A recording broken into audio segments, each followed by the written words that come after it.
إن الحمد لله نحمده ونستعينه ونستغفره ونعوذ بالله من شرور أنفسنا وسيئات أعمالنا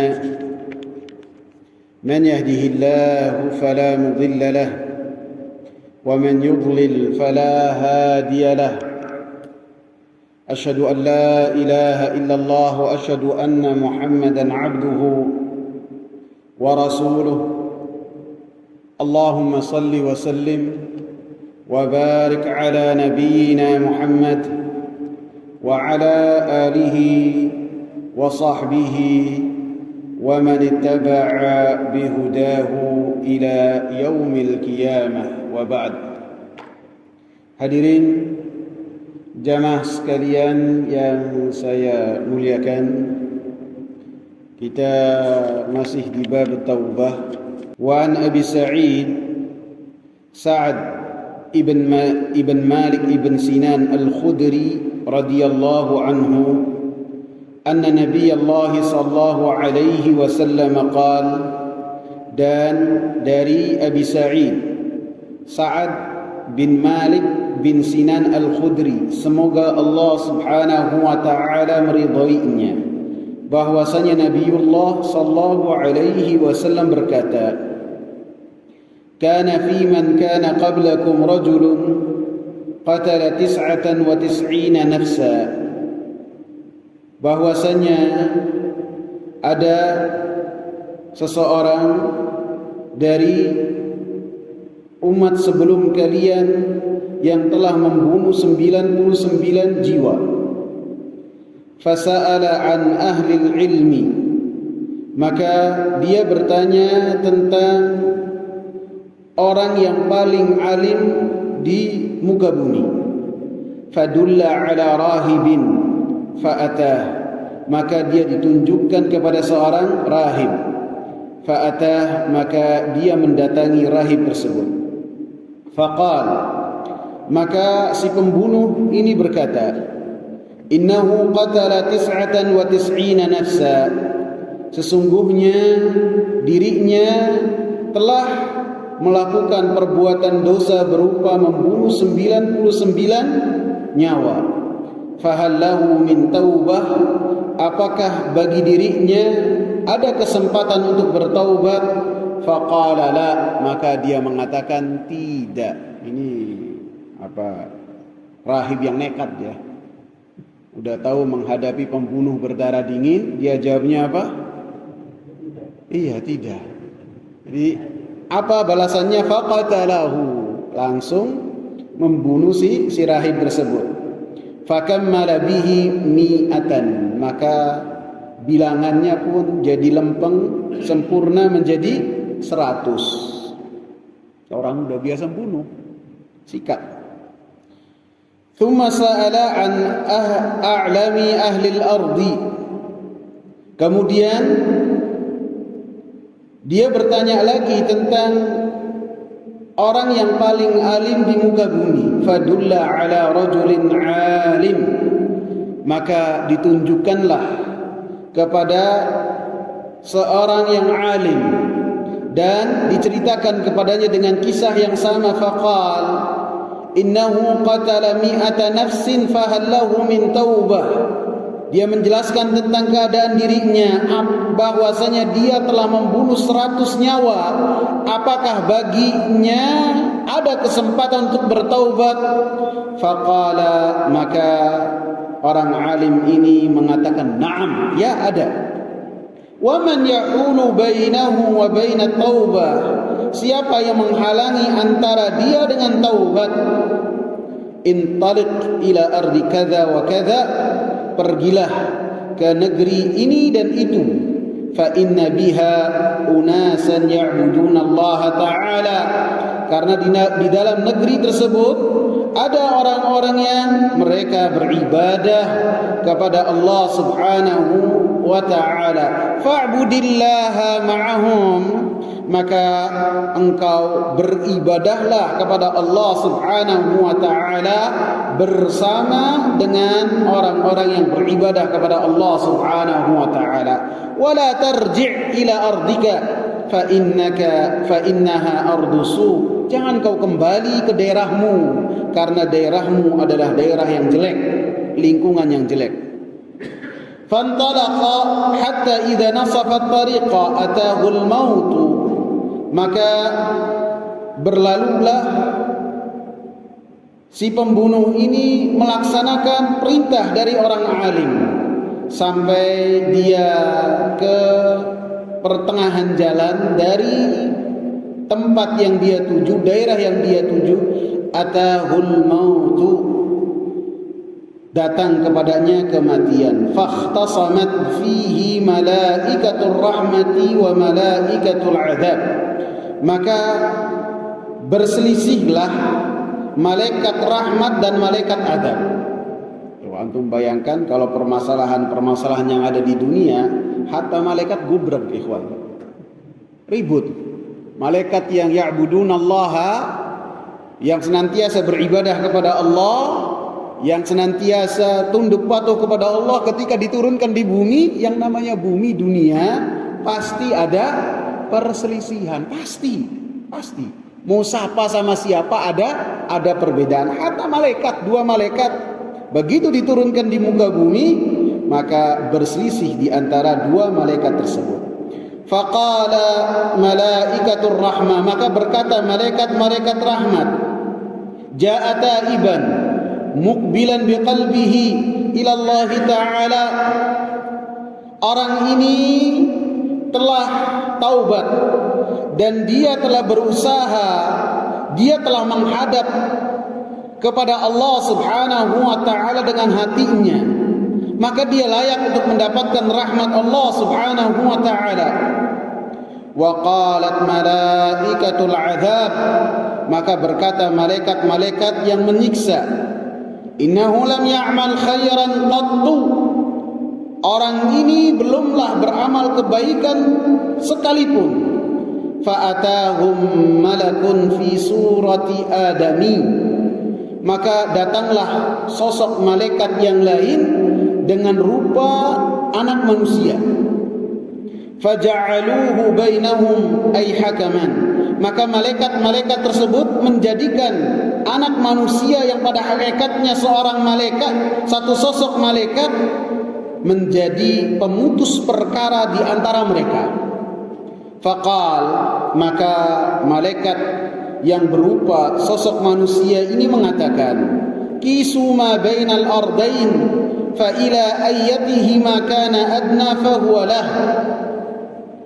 Kalian ukur antara dua wilayah, dari tempat dia berlalu sampai ke tujuannya, manakah yang lebih dekat?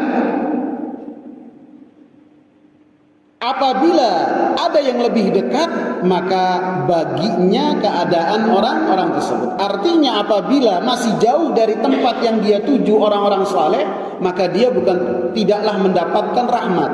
Sebaliknya, apabila lebih dekat ke tempat yang dia dulu, daerah yang jelek, maka dia mendapatkan azab. Faqasu, maka mereka semua mengukurnya. Fawajaduhu adna ilal ardi allati arad, maka malaikat-malaikat tersebut mendapati bahwasanya sang pembunuh ini lebih dekat ke daerah yang dia tuju, orang-orang saleh yang dia tuju. Faqabadathu malaikatur rahmah, maka malaikat-malaikat rahmat pun kuat dengan hujahnya menjadikan sang pembunuh yang telah bertaubat ini ke dalam rahmat Allah Subhanahu wa ta'ala. Muttafaqun alaih. Dalam riwayat-riwayat yang lain, wa fi riwayatin, dalam riwayat lain dalam kitab sahih juga, fakana ila al-qaryati as-salihati aqraba bi shibrin faja'ala min ahliha. Maka si mayit ini, si pembunuh ini, dia lebih dekat ke negeri yang saleh ini hanya dengan jarak sejengkal saja. Jaraknya sejengkal. Fakana min ahliha, maka karena lebih dekat dengan sejengkal, maka dia pun dikategorikan faju'ila min ahliha, dijadikan dari penduduk negeri tersebut, dari orang-orang saleh. Dalam riwayat sahih yang lainnya, fa'auhallahu ta'ala ila hadhihi anta ba'di, maka Allah subhanahu wa ta'ala mewahyukan kepada bagian ini untuk menjauh, dan wa ila hadhihi anta qarrabi, dan bagian ini untuk mendekat. Waqal, maka Allah berkata, kisu ma bainahuma, kalian ukurlah dan hitunglah di antara jarak keduanya.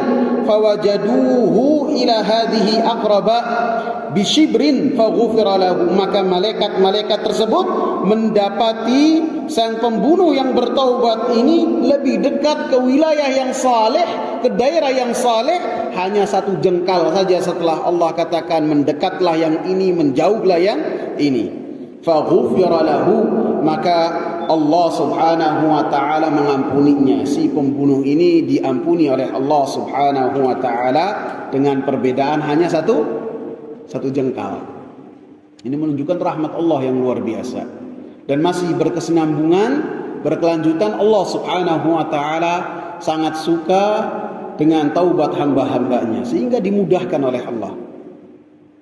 Wa fi riwayatin, dalam riwayat lain, fana'a bisadrihi nahwaha, maka dia pun tersungkur ketika kematian menjemputnya, sehingga jarak 1 jengkal ini didapat karena ketika wafat bagian dadanya mengarah ke tempat orang-orang saleh, sehingga 1 jengkalnya itu didapat dengan dada yang mengarah ke tempat orang-orang saleh ketika si pembunuh ini wafat dan dimatikan oleh Allah subhanahu wa ta'ala. Jamaah sekalian yang saya muliakan, hadis ini bersumber dari Abu Sa'id Al-Khudri. Beliau bernama Sa'ad bin Malik bin Sinan bin Tha'labah bin Ubaid bin Al-Abjur, dan dia dari Khadraj, dari keluarga Khudrah bin Auf ibn al-Haris ibn al-Khadraj, sehingga beliau dikenal dengan Abu Sa'id Al-Khudri. Al-Khudri ini diambil dari keluarga Khudrah, dan beliau sangatlah masyhur sekali dengan kunyah beliau, Abu Sa'id. Bahkan saya berapa kali lupa nama asli dari Abu Sa'id ini. Dan beliau ini adalah saudara dari Qatadah ibn Nu'man, saudara seibu. Dan Abu Sa'id Al-Khudri radhiyallahu anhu termasuk sahabat-sahabat yang dia ini termasuk sahabat-sahabat kecil, sahabat-sahabat junior. Sehingga ketika beliau ingin ikut dalam perang Uhud, Rasulullah sallallahu alaihi wasallam dapati Abu Sa'id Al-Khudri belum balik, sehingga ditolak oleh Rasulullah sallallahu alaihi wasallam. Sehingga beliau ini mulai ikut perang dengan Nabi sallallahu alaihi wasallam, perang Khandaq.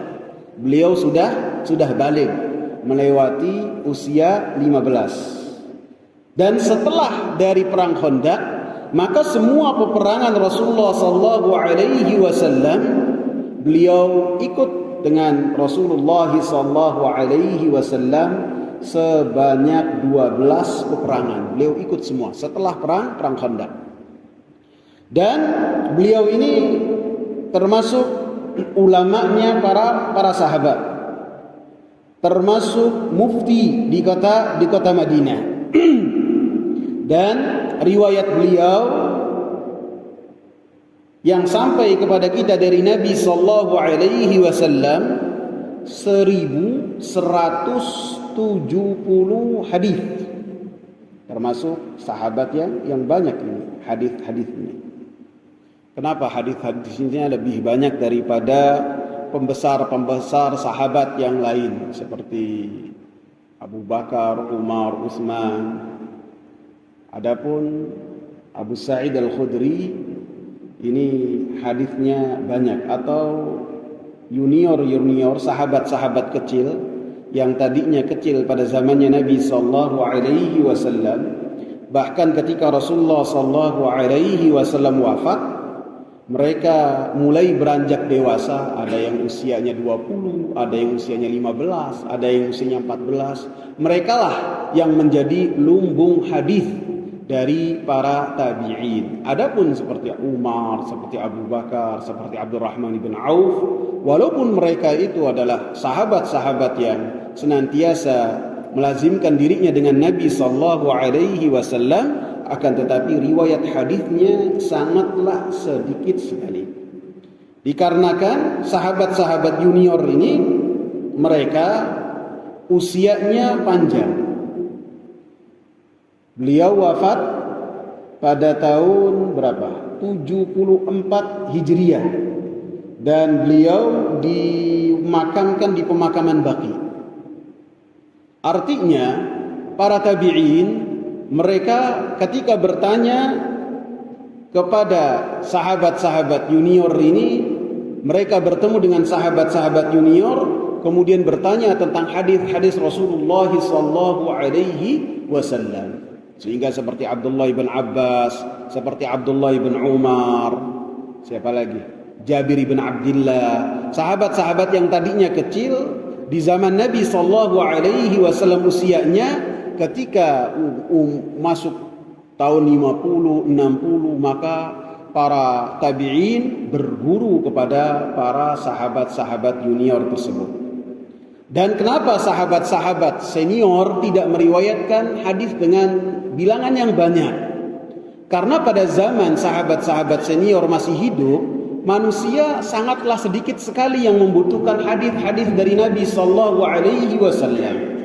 Karena sebagian besar dari orang-orang yang hidup pada zaman Abu Bakar, zaman Umar misalnya, mereka adalah orang-orang yang telah melihat langsung Rasulullah sallallahu alaihi wasallam, sehingga kebutuhan mereka terhadap hadis dari Nabi sallallahu alaihi wasallam sangatlah sedikit sekali, karena masing-masing mengetahui apa yang dilakukan oleh Nabi. Kecuali hadis-hadis yang Nabi sallallahu alaihi wasallam khususkan kepada beberapa sahabat, seperti hadis fitnah. Umar bin Khattab bertanya kepada Hudzaifah ibn al-Yaman. Adapun yang lainnya, pada saat itu manusia kurang berhajat terhadap hadis-hadis Nabi karena mereka telah melihat langsung Nabi sallallahu alaihi wasallam. Kemudian jamaah sekalian yang saya muliakan, di dalam hadis ini Rasulullah sallallahu alaihi wasallam menceritakan kepada kita satu kisah. Karena dengan menceritakan kisah kepada para sahabat menunjukkan bahwasanya Rasulullah sallallahu alaihi wasallam ini, apa yang dikatakan oleh Rasulullah adalah wahyu. Karena apa yang telah dikabarkan oleh Rasulullah sallallahu alaihi wasallam tentunya ini bukan dongeng, bukan. Akan tetapi sesuatu yang telah terjadi dan Allah Subhanahu wa taala kabarkan kepada Nabi Muhammad sallallahu alaihi wasallam. Sehingga dengan memberikan kisah, Nabi sallallahu alaihi wasallam menjadikan bercerita ini termasuk sarana pengajaran yang Nabi sallallahu alaihi wasallam sampaikan kepada para sahabat. Sehingga di kisah yang Nabi sallallahu alaihi wasallam sebutkan banyak hikmah-hikmah, banyak pelajaran-pelajaran yang bisa diambil oleh para sahabat ridwanullahi alaihim. Sehingga ini termasuk metode Al-Quranul Karim. Al-Quranul Karim kandungannya ada 3. Yang pertama membahas tentang tauhid. Yang kedua membahas tentang hukum-hukum. Yang ketiga membahas tentang akhbar, membahas tentang kabar-kabar, membahas tentang kisah-kisah. Bahkan ada dalam Al-Quranul Karim satu surat yang berisi dengan kisah semua dari awal sampai akhir. Surat apa itu, ikhwan? Hah? Bukan, ada yang lebih spesifik lagi. Satu kisah. Jadi kita kalau baca itu sampai seakan-akan kita lagi diceritai dari awal sampai akhir. Bener Om Ahmad, ada surat yang namanya Al-Qasas, kisah-kisah. Surat Yusuf. Surat Yusuf. Surat Yusuf dari awal, dari Nabi Yusuf kecil sampai apa? Kalau bahasa perfilman sekarang ditutup dengan happy ending. Happy endingnya apa? Nabi Yusufnya ada di singgasana dan mengabarkan kepada ayahnya dan kepada ibunya ataupun ibu sambungnya takwil mimpi yang telah dikabarkan oleh Nabi Yusuf kepada ayahnya. Nih dulu yang sebelumnya pernah saya ceritakan ini terjadi. 11 bintang dan bulan dan matahari semuanya sujud kepada Nabi Yusuf alaihi salam, sehingga di akhir ayat di akhir surat Allah Subhanahu wa taala katakan laqad kana fi qasasihim ibratun liulil albab.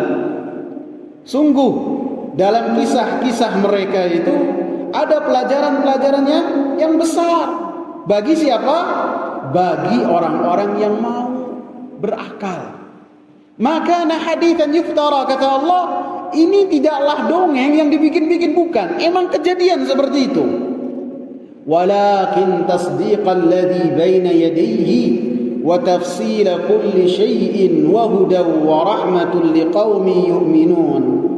Akan tetapi pembenaran dengan apa yang ada di di hadapannya dan perincian terhadap segala sesuatu, petunjuk dan rahmat buat orang-orang yang beriman. Jadi banyak pelajaran, dan Nabi SAW banyak berkisah dalam rangka menunjukkan cara memberikan ilmu dan cara berdakwah dengan dakwah yang dengannya orang-orang yang di hadapannya itu mengambil pelajaran dari Nabi SAW. Dalam Al-Quran banyak kisah-kisah para nabi, sampai kata Mi Ahmad ada surat Al-Qasas, ada surat Al-Kahfi. Al-Kahfi cerita. Kemudian ada kisah tentang Nabi Adam, ada kisah tentang pembunuhan yang pertama kali terjadi di muka bumi. Ada dalam Al-Quran, dalam surat Al-Maidah. Semua banyak kisah-kisah itu supaya apa? Menjadi pelajaran bagi semua yang membacanya. Lebih-lebih bagi Nabi SAW. Kisah-kisah tersebut menjadikan apa? Menjadikan penguat hati Nabi SAW. Nabi kadang-kadang ingin membinasakan dirinya. La'allaka baghi'un nafsak, kata Allah. Bisa jadi engkau ini akan membinasakan diri engkau, wahai Nabi Muhammad. Karena apa? Saking keselnya dalam berdakwah. Saking apa? Saking mangkelnya. Nabi itu manusia. Antum bayangkan orang yang tidak ada hubungan kekerabatan dengan Nabi, Bilal, itu beriman kepada Nabi. Pamannya Nabi, Abu Lahab, malah memerangi Nabi SAW. Sehingga ini apa? Menjadi pukulan batin tersendiri untuk Nabi SAW. Sok Nabi. Akan tapi dengan diceritakan kisah-kisah di dalam Al-Quran yang terjadi, yang telah lalu, menguatkan hati Nabi SAW. Diceritakan Nuh dengan siapa? Dengan istrinya. Nuh dengan siapa?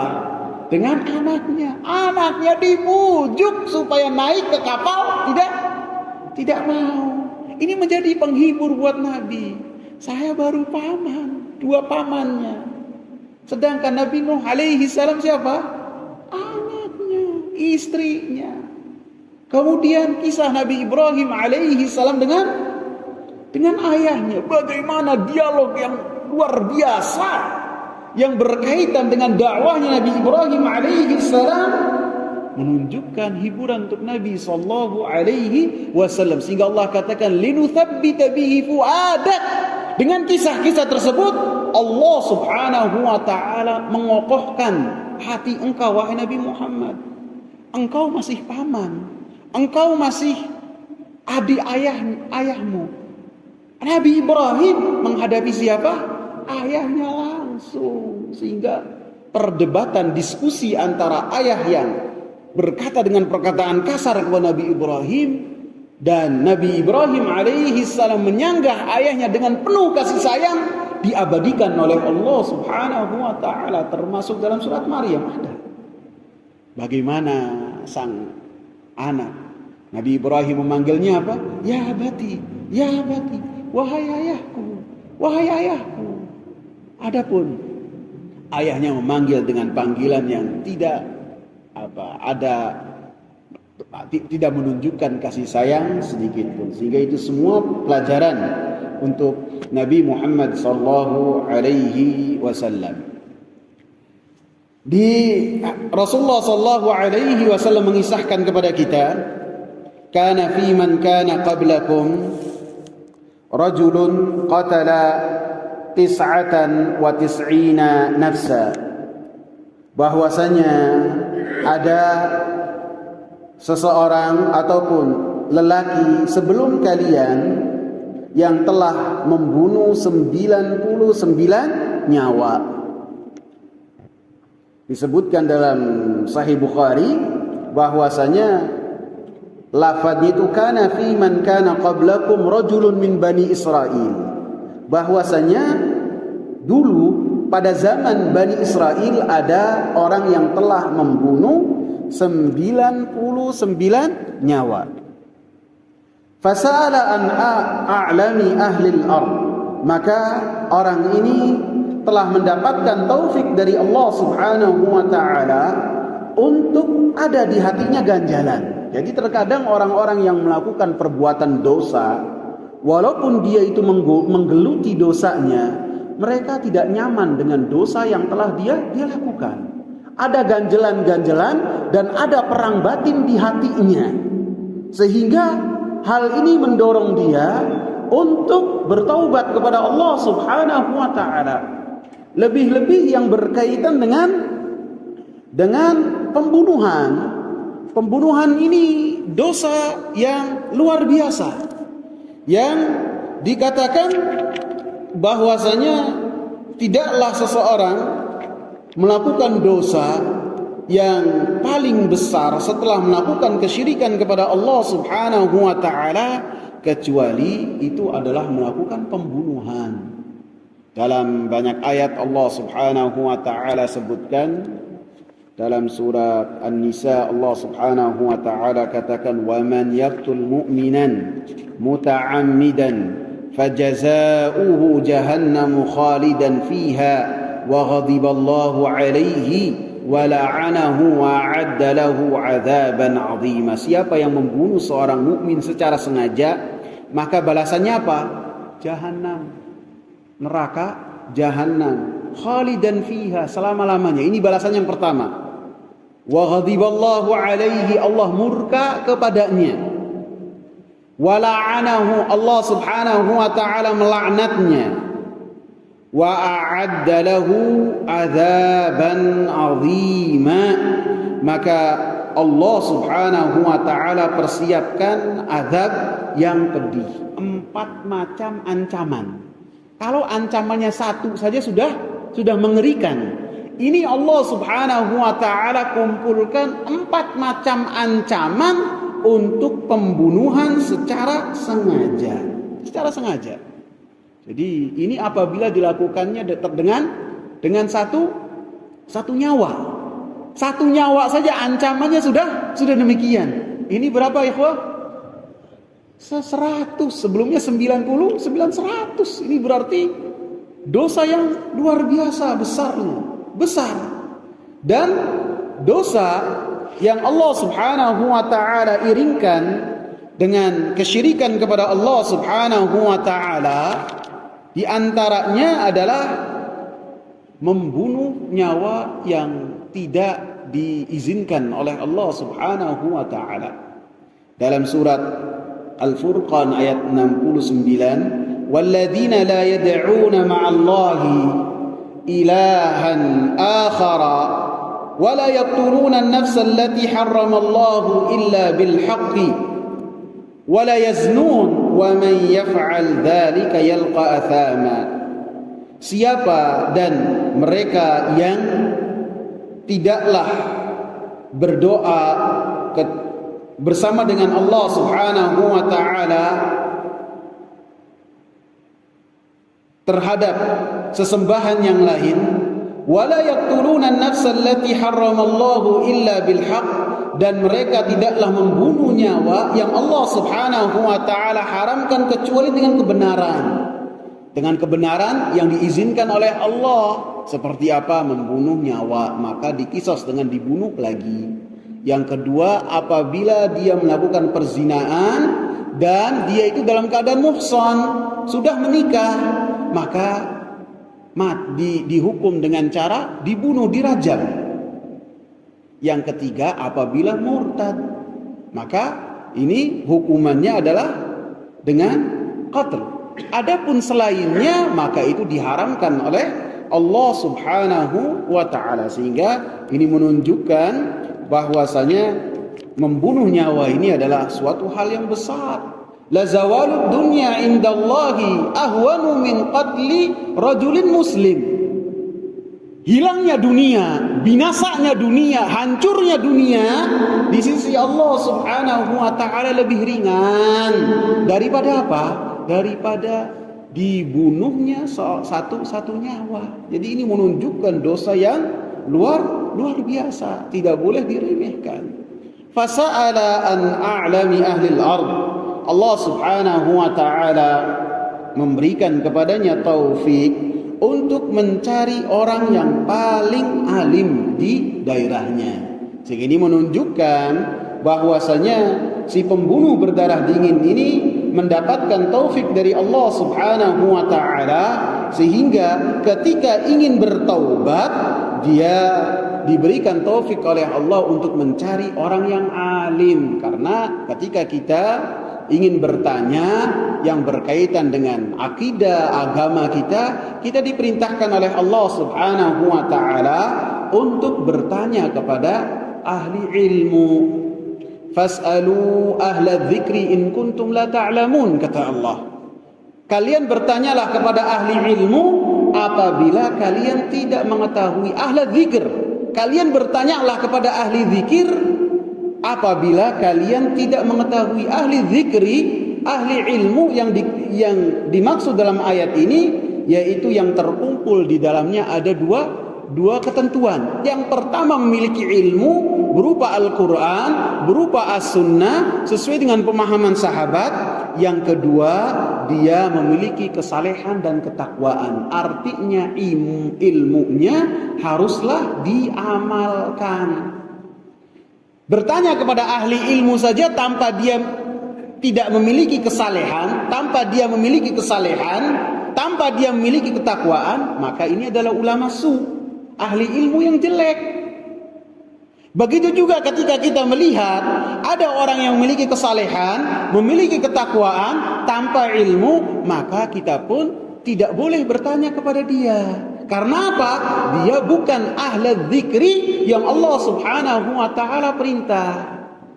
Jangan sampai kita melihat ini orang bolak-balik ke masjid, oh ini penampilannya saleh, oh ini penampilannya ustadz, kemudian kita tanya kepada orang tersebut tentang permasalahan kita. Tidak, harus ada rekomendasi, harus ada yang mengabarkan kepada kita bahwasanya si fulan itu adalah ahli ilmu. Kalau tidak terjadi seperti si pembunuh berdarah dingin ini, mencari ahli ilmu, kemudian dia bertanya kepada orang-orang yang di sekitar, fadulla ala rahibin, maka dia ini diarahkan kepada seorang rahib. Ini menunjukkan ada pelajaran bagi kita. Apabila kita ini ditanya tentang satu perkara dan kita tidak mengetahuinya, maka jangan kita ini berani-berani menjawabnya. Jangan. Orang ini, si pembunuh ini bertanya tentang siapa? Ahli ilmu. Saya bertanya tentang ahli ilmu, di mana orang yang paling alim? Dan si penanya ini tidak hanya mencari ahli ilmu, akan tapi yang dicari apa? Yang paling alim. Ketika bertanya kepada seseorang, ditunjukkanlah rahib. Rahib itu apa? Ahli ibadah. Yang dia fokus ibadah, bahkan terkadang dia lalai dari permasalahan-permasalahan ilmu. Lebih fokus terhadap ibadah. Sehingga ini menunjukkan bahwasanya ketika seorang tidak tahu terhadap satu permasalahan, jangan dia berani-berani menjawabnya. Dalam permasalahan-permasalahan dunia saja, dalam permasalahan-permasalahan dunia, ketika ada orang kesasar, tanya ke kita nih, tanya ke kita. Begitu tanya ke kita, di sini dia bertanya, daerah terusan mana? Oh, saya tidak tahu nih. Tapi kalau saya ngomong saya tidak tahu, kasihan nih. Kecewa. Akhirnya coba antum lurus ke sana, ambil kiri, ada perempatan, ambil kanan, itu jalan besar, antum ambil kiri, ada perempatan, terus ambil kanan, terus nanti ada bundaran Kijang, lurus terus lagi. Dapatnya Cirebon ya. Bener gak? Menyusahkan gak? Dalam permasalahan dunia loh, dalam permasalahan dunia, lebih-lebih yang berkaitan dengan permasalahan akhirat. Ini harus lebih hati-hati. Karena permasalahan akhirat ini berkaitan dengan keselamatan abadi seseorang. Orang ini bisa selamat ataukah tidak dengan apa yang dia arahkan. Apabila dalam permasalahan dunia saja bikin tekor, bikin waktu habis, bikin lelah, lebih-lebih nanti di perkara akhirat tersesatnya itu lebih payah lagi. Jadi ini fadulla ala rahib, dan ini bukan kesimpulan saya ikhwan, bukan. Saya sebelum masuk ke materi ini saya dengarkan kajian Syekh Abdul Razak, dan ini perkataan dari Syekh Abdul Razak, tanbih kata beliau, peringatan buat orang-orang yang ditanya dalam permasalahan apapun juga. Apabila tidak tahu jangan jawab, bilang tidak tahu, dan ini lebih selamat. Karena setiap perkataan kita lebih-lebih jawaban, baik permasalahan dunia, lebih-lebih akhirat, lebih-lebih agama, kita akan mempertanggungjawabkan di hadapan Allah Subhanahu wa taala. Fadulla ala rahibin, ditunjukkan kepada rahib. Rahib itu adalah ahli ibadah yang ada pada zaman setelah Nabi Isa alaihi salam. Sehingga Al-Imam Ibn Hajar Asqalani rahimahullah dalam kitab Fathul Bari ketika beliau mengatakan fa'ata rahiban, orang ini datang kepada rahib, ini seakan-akan mengisyaratkan bahwasanya kejadian ini terjadi setelah zamannya Nabi Isa alaihi salam. Setelah Isa alaihi salam diangkat oleh Allah Subhanahu wa taala. Karena kerahiban itu hanyalah dilakukan, diada-adakan, dibid'ahkan oleh pengikut-pengikutnya Nabi Isa alaihi salam, seperti yang Allah Subhanahu wa taala jelaskan dalam surat Al-Hadid. Kerahiban itu hanya ada pada pengikutnya Nabi Isa alaihi salam, sehingga beliau mengisyaratkan dengan ada lafaz fa'ata rahiban, maka ini bisa jadi terjadinya setelah zamannya Nabi Isa alaihi salam. Faqal, maka orang ini mendatangi si rahib, kemudian menjelaskan keadaannya. Sehingga ini menunjukkan apabila seseorang itu bertanya atau meminta fatwa, meminta jawaban, maka dijelaskan permasalahannya sejelas-jelasnya. Dan kalau bisa jangan menggiring si ustadz yang akan menjawabnya. Jadi bagaimana upayanya supaya nanti ustadznya itu jawabnya haram, tidak boleh. Bagaimana upaya semampu dia dalam menyusun pertanyaan ini supaya si ustadz yang menjawabnya itu boleh, halal, tidak boleh. Harus dijelaskan gamblang apa adanya. Apa adanya. Dijelaskan sejelas-jelasnya. Semampu dia, seperti yang dilakukan oleh sang pembunuh ini. Dia datang ke rahib, kemudian mengatakan innahu qatala tis'atan wa tis'ina nafsa. Sesungguhnya dia telah membunuh 99 nyawa. Artinya pembunuhan bagi dia ini suatu yang sangat ringan sekali. Sehingga dia ini mampu untuk membunuh dengan sebab yang sangat sepele sekali, sehingga bilangan yang dia lakukan dalam pembunuhan ini sangat banyak. Jadi bukan karena permasalahan-permasalahan berat kemudian dia membunuh, tidak. Bahkan permasalahan remeh-temeh, senggol-senggolan kuda bisa jadi dia peras, bisa. Sehingga buktinya si rahib pun menjadi orang yang ke-100. Kesel sedikit langsung disikat. Jadi orangnya itu benar-benar pembunuh berdarah dingin. Fahallahu min taubah. Apakah bagi dia ini ada pintu taubat dan kesempatan untuk mendapatkan rahmat Allah Subhanahu wa taala? Faqala, maka si rahib ahli ibadah mengatakan la, tidak. Dan orang ini menjawab sesuai dengan kemampuannya yang dia ketahui bahwasanya hal ini tidak bisa, tidak ada, karena orang ini adalah ahli ibadah, bukan ahli ilmu. Faqatalahu, maka si pembunuh ini langsung membunuh orang-orang tersebut. Sehingga seperti yang saya katakan, ini si rahib ini nekat. Seharusnya kalau ngomong tidak, itu diputer dulu kemana, diceritakan dulu apa. Ini langsung saklek, tidak. Kalau sakleknya model sama kita-kita, yang kalau mau jalan punten, nggak apa-apa. Ini sama orang yang sudah biasa mengucurkan darah, langsung disikat, dihabisin. Sehingga ini menunjukkan bahwasanya si rahib ini pertama bukan ahli ilmu, kedua bukan orang yang cerdas. Kalau orang yang cerdas, dia mampu membaca keadaan. Ini kelihatannya matanya ini sangar, tangannya ini gampang main pukul, pedangnya tidak pakai sarung. Jadi dia udah cerdas, jeli. Oh ya, kalau ngomong tidak pun harus diputar, cerita dulu apa, sampai dia membuat kesimpulan sendiri, yang kesimpulannya bisa jadi dia tidak paham, nggak apa-apa. Yang penting selamat. Ini enggak, dia saklek, enggak ada, udah. Inti 99, satu aja berat, sikat sudah. Menunjukkan orang ini kecewa.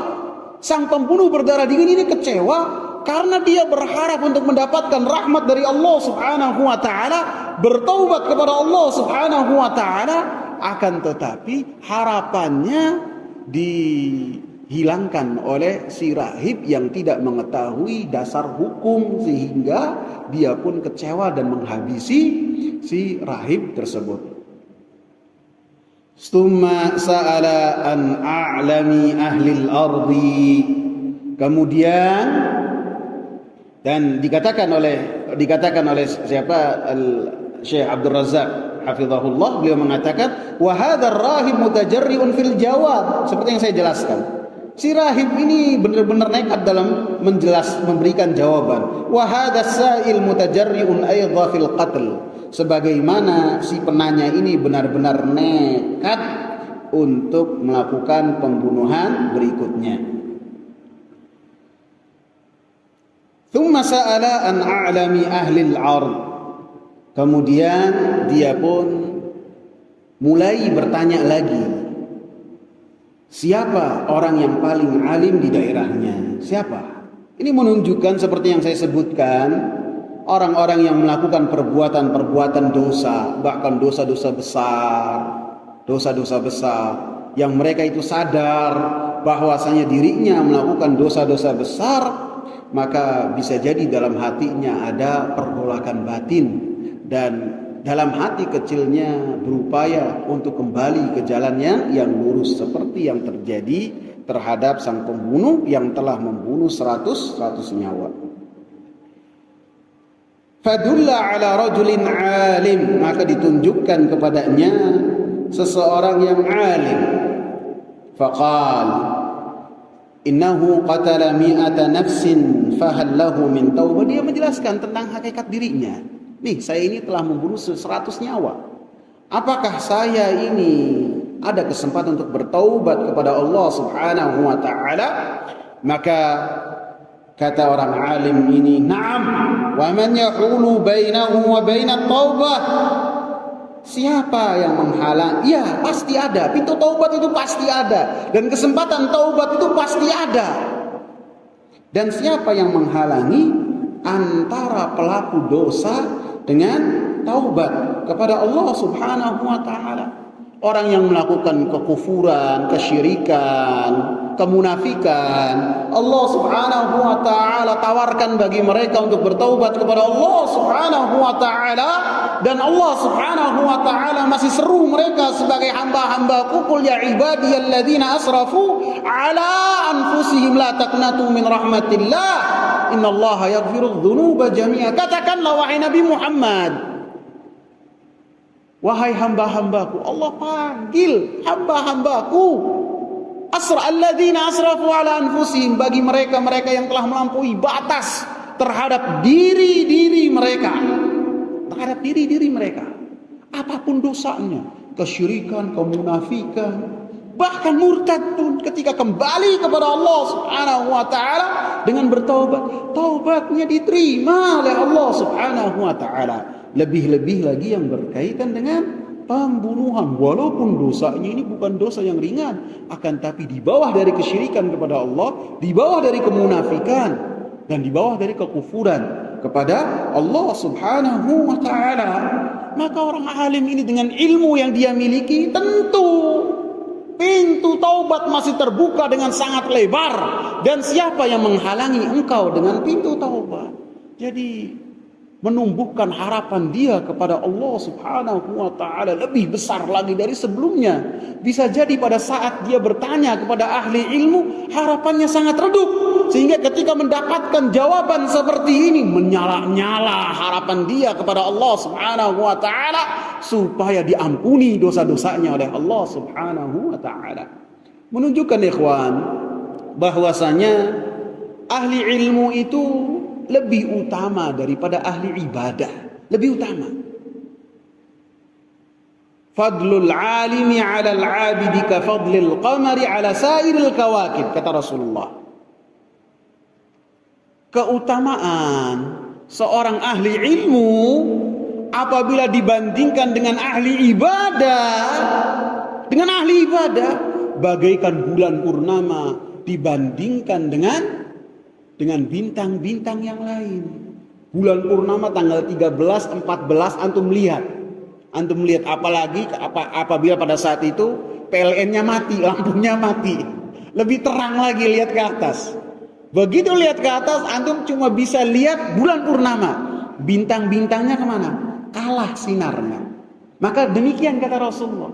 Ahli ilmu dibandingkan dengan ahli ibadah, maka ahli ilmu itu lebih baik dari semua sisi. Bahkan dengan tahajudnya, dengan puasanya. Ketika ahli ilmu menghabiskan waktunya mengingatkan manusia supaya mereka selamat dari api neraka dan masuk ke dalam surga, maka ini adalah jihad fisabilillah, dan ini termasuk sebagai seorang syahid walaupun nyawanya masih ada di kandung badannya. Sebagai syahid yang mengabarkan kepada manusia bahwasanya Allah Subhanahu wa taala lah yang hanya berhak diibadahi, dan selain Allah Subhanahu wa taala itu batil. Ini jauh sekali. Sehingga seperti yang saya sebutkan pada hakikatnya ketika kita ingin bertanya, fasalu ahla dzikri in kuntum la ta'lamun, bertanyalah kepada ahli zikir apabila kalian tidak mengetahui. Adzikr itu inna nahnu nazzalna dzikra wa inna lahu lahafizun, kata Allah, kamilah yang telah menurunkan adzikr dan kamilah yang menjaga. Adzikr itu Al-Quran, adzikr itu as-sunnah, adzikr itu al-Islam. Sehingga yang dimaksud dengan ahli dzikr adalah seperti yang saya sebutkan, yang memiliki dua kriteria. Yang pertama ilmu, yang kedua as-salah wat taqwa, kesalehan dan ketakwaan. Sehingga idealnya ketika bertanya, kita lihat orangnya punya ilmu ataukah tidak. Apabila punya ilmu, kita lihat ilmunya mengantarkan dia ke kesalehan ataukah tidak, kepada ketakwaan ataukah tidak. Apabila ilmunya tidak menghantarkan dia kepada ketakwaan, kesalehan, maka tidak kita tanya. Tidak. Karena yang diperintahkan fas'alu ahla dzikri. Begitu juga sebaliknya. Apabila kita dapati ada orang-orang yang dia itu hanya memiliki kesalehan dan ketakwaan tanpa ilmu, ahli ibadah, rajin ibadah tanpa ilmu, maka kita tidak bertanya kepadanya. Sehingga yang idealnya ahli ilmu adalah ahli ibadah. Seperti yang telah dijelaskan dan kita dapati dalam biografi para ulama. Para ulama ketika beribadah, ibadahnya luar biasa sekali. Seperti yang sering saya ulang-ulang. Utsman ibn Affan sholatnya semalam berapa? 1 rakaat, tapi isinya berapa? 1 Al-Quran. 1 Al-Quran. 1 Al-Quran. Kemudian siapa lagi? Abdullah bin Zubair. Sholatnya 1 Al-Quran semalam tahajudnya. Abdullah bin Zubair. Disebutkan juga Abu Hanifah. Jadi apabila kita dapati pada biografi para ulama, maka kita dapati mereka ahli ilmu dan ahli ibadah. Akan tapi apabila ada yang ahli ibadah saja tanpa memiliki ilmu, maka jangan kita terpedaya, jangan kita kasih panggung, jangan kita kasih kesempatan. Jangan ketika orang masuk ke masjid lihat misalnya ada yang penampilannya ustadz, maka dia langsung bertanya kepadanya. Tidak, harus diberitahu dulu, harus ada yang merekomendasikan terlebih dahulu. Faqal, kemudian orang alim ini mengatakan, dari kefakihan orang alim ini tidak mencukupkan hanya mengatakan bahwasanya pintu taubat masih terbuka, akan tetapi dia menunjukkan kepada orang yang akan bertaubat ini bagaimana cara bertaubat sehingga taubat dia ini benar-benar diterima oleh Allah Subhanahu wa taala. Apa dikatakan? Intalik ila ardi kadza wa kadza. Kamu pergilah ke daerah ini dan itu. Disebutkan oleh Imam Ibn Hajar Al-Asqalani rahimahullah. Kelihatannya tidak bisa saya buka kali ini. Disebutkan di daerah Nasrah namanya. Di daerah Nasrah. Tempatnya adalah daerahnya namanya Nasrah. Fa inna biha, dan daerah orang yang tadinya melakukan pembunuhan terus bertobat ini nama daerahnya Kafrah. Fa inna biha unasan ya'buduna Allah Ta'ala. Karena di daerah Nasrah ini ada orang-orang yang mereka beribadah kepada Allah Subhanahu wa taala. Fa'budillaha ma'ahum, beribadahlah kepada Allah Subhanahu wa taala bersama mereka. Beribadahlah kepada mereka. Ini menunjukkan ikhwan bahwasanya lingkungan yang saleh itu akan lebih mudah untuk membentuk kepribadian seseorang untuk menjadi lebih saleh kepada Allah Subhanahu wa taala. Dan menunjukkan juga bahwasanya ketika seseorang bersama dengan orang-orang yang saleh, kemudian hatinya, kemudian dirinya lebih mudah untuk beramal kebaikan, lebih daripada dia ini di tengah kesendirian ataupun di luar dari orang-orang soleh tersebut, dia lebih terlecut untuk melakukan amal-amal soleh, maka itu bukan riya. Itu bukan riya. Akan tetapi itu adalah dampak dari seseorang melakukan amal soleh, maka dimudahkan baginya untuk beramal dengan amal soleh ketika bersama dengan orang-orang soleh. Sehingga Rasulullah mengatakan, innama ya'kulu dhi'bu asyatal fadzah. Sesungguhnya yang namanya serigala ini hanya bisa menerkam apabila kambingnya itu sendirian. Dia akan terekam. Tetapi apabila kambingnya itu rombongan, bergerombol dengan yang lainnya, maka serigala tidak akan mampu untuk menerkam kambing tersebut. Baik, semoga bermanfaat. Ada pertanyaan? Pak Sohib dulu.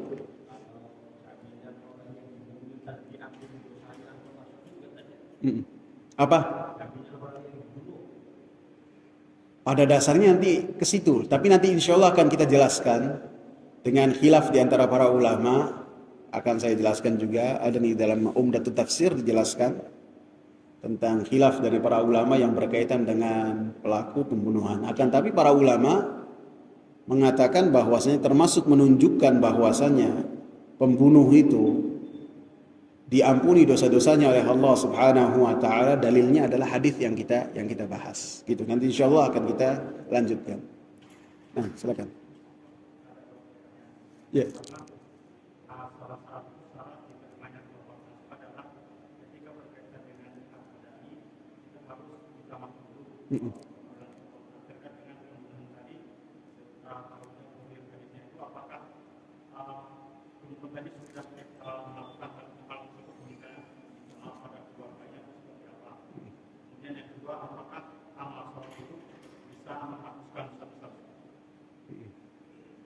Pada dasarnya nanti kita bahas.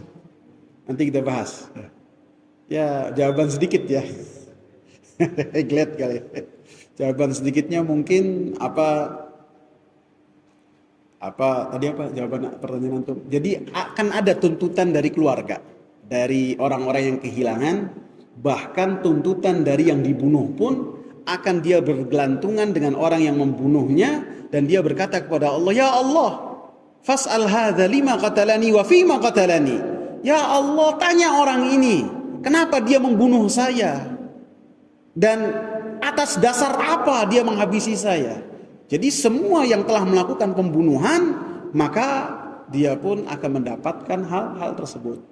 Lebih-lebih orang yang telah melakukan pembunuhan itu dia akan hatinya akan sempit sekali. Akan dia itu tergencet dengan dosa yang telah dia lakukan. Sehingga mereka itu termasuk orang-orang yang binasa sebelum mereka binasa. Insyaallah nanti akan kita bahas ya. Tadi pertanyaan yang pertama, yang kedua apa tadi? Akan kita bahas juga. Akan kita bahas. Insyaallah. Silakan. Fadhal. Pertanyaannya mirip, cuma ini malah spesifik.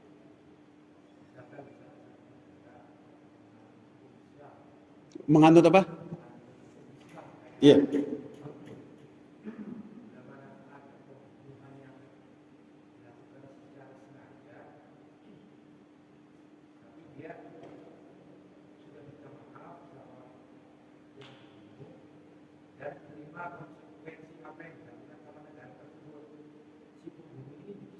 Selesai. Apakah pembunuh tersebut tetap mendapatkan hukuman di akhirat nanti? Ya, barakallahu fikum. Pada dasarnya hudud yang dan kisos pada dasarnya adalah tebusan bagi orang-orang yang telah melakukan perbuatan dosa pada dasarnya. Sehingga ada khilaf di kalangan ulama apakah hudud yang ditegakkan ketika seorang belum meninggal itu sebagai kafarat bagi dirinya ataukah tidak. Dan pendapat yang saya rajihkan bahwasanya apabila dia bertaubat kepada Allah dan ditegakkan baginya kisos, maka taubatnya diterima oleh Allah Subhanahu wa taala, dan pada hari kiamat kelak tidak ada sangkut pautnya lagi karena sudah dibayar nyawa dengan nyawa. Seperti contohnya seorang perempuan yang dia telah melakukan perbuatan zina. Dia bertaubat kepada Allah Subhanahu, dia datang kepada Rasulullah sallallahu alaihi wasallam mengakui bahwasanya dirinya telah melakukan perbuatan zina dengan si fulan, disebutkan namanya. Disebutkan. Dan dia mengatakan bahwasanya dirinya telah menikah. Jadi selingkuh. Maka Rasulullah sallallahu alaihi wasallam menegakkan, singkat cerita menegakkan setelah proses yang sangat panjang. Karena pada dasarnya Rasulullah menolak, ente jangan datang lagi. Enggak, ini perempuan emang bertaubat. Dari datang dalam keadaan perut berisi, kemudian kata Rasulullah, kamu lahiran dulu. Setelah lahiran dia datang bawa bayi. Kata Rasulullah, enggak, susui dulu. Seharusnya seakan-akan Rasulullah katakan apa? Jangan datang lagi. Wis balik gitu. Enggak, dia datang lagi sambil bawa anaknya dikasih korma.